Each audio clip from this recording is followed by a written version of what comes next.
If this fight doesn't get made between Tyson Fury and Deontay Wilder, the rematch, because Tyson Fury signed to ESPN, then my question is, who the hell is Deontay Wilder going to face next?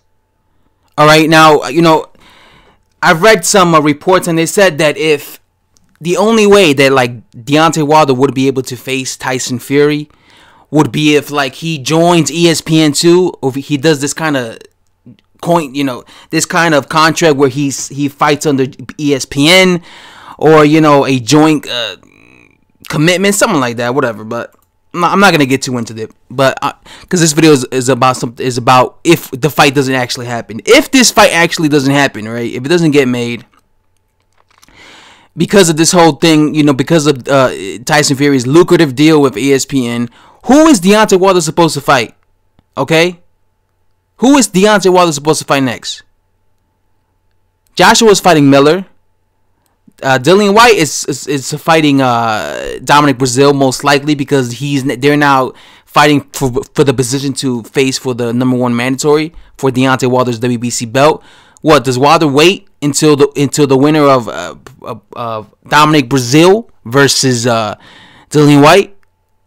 I hope so, because I would rather him wait for the winner of Dominic Brazil versus Dillian White than fight somebody that I don't want to see him in there against. Because a lot of times when things like this happen, where a fight doesn't get made because something happens with the opponent, a lot of times you see Deontay Wilder face or have voluntary title defenses against a weak opposition, like when Alexander Povetkin fight fell through for Deontay Wilder. He was supposed to fight Alexander Povetkin. When it fell through, he ended up fighting Chris Arreola, who was shot to bits, right? I didn't want to see that fight because Chris Arreola was shot to bits. But he ended up fighting him, right? Also, and then again, because he was going to fight, Alexander Povetkin again. And when it fell through again, the Alexander Povetkin fight, then he was going to fight Andreas Wawrzyk, if you guys remember. Because after the first time that happened, then again he was going to fight Alexander Povetkin, but once again it failed, and then he was trying to fight Andreas Wawrzyk, that bum, and he eventually fought Washington, right? But this is why I don't like situations like this where an opponent of Wilder, the choices they make tend to maybe ruin his ability to fight them, and then he ends up facing a guy that nobody wants to see him in there again. So if he doesn't fight Tyson Fury for this because he joins ESPN, I really hope that he don't fight somebody that I don't want to see him in there against. Because again, don't be surprised if this happens. We might hear Deontay Wilder versus some guy ranked top 35 at heavyweight that he's voluntarily defending his belt against, and then people are going to defend that and say, listen, it wasn't his fault, it's because Fury, he signed to ESPN and Deontay Wilder fights on a different network and it couldn't happen, and yada yada yada, blah blah blah. You guys know the rest. They said the same thing about when he fought Andreas Wawrzyk.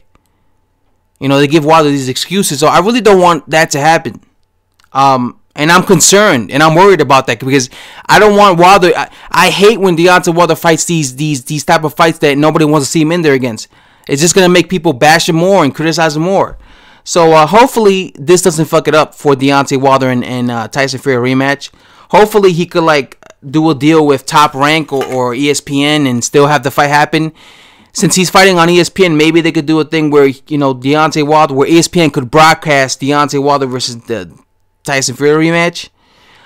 Anyway, guys, that's all I have to say. I just hope that Deontay Wilder doesn't fight somebody that I don't want to see him in there against next. And I actually want Deontay Wilder to face Tyson Fury rematch, because, like I said, it will be better to watch that than watch him face a guy that I don't want to see him in there against. Anyway, guys, that's all I have to say. Thanks for watching. Subscribe, and I'm out.